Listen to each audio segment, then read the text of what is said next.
Yes, and that's the problem. One of the big problems there too is that people keep thinking that I don't have all the answers either. I am just somebody trying to spread the besorah of Yahusha. And I feel like sometimes people ask me, and like people need to understand, and I'm glad we talked about this, is that me and Lou and everybody else were just vessels of Yahusha. It's Yahusha that you turn to, the scripture, and you have to look these things up yourself and read the scripture. The scripture sound doctrine for reproof. I feel like I feel like I'm just kind of saying it differently, like paraphrasing it. Um, Yeah.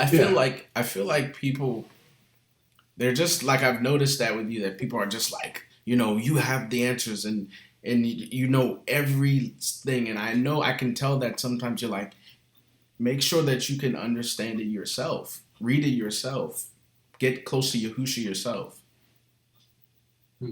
It's called the renewing of your mind, Right.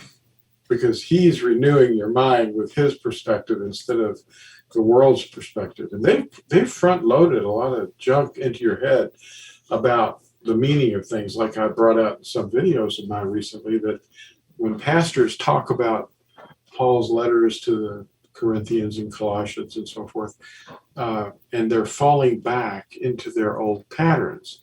And the pastors treat that as old commandment keeping.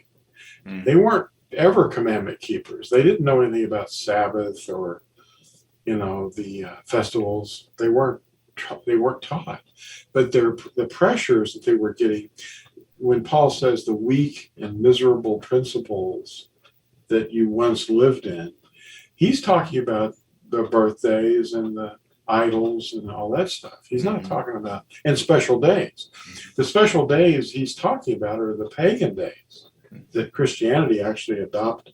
Mm-hmm. Yeah. Wow. Yeah. Come out of her. Yep.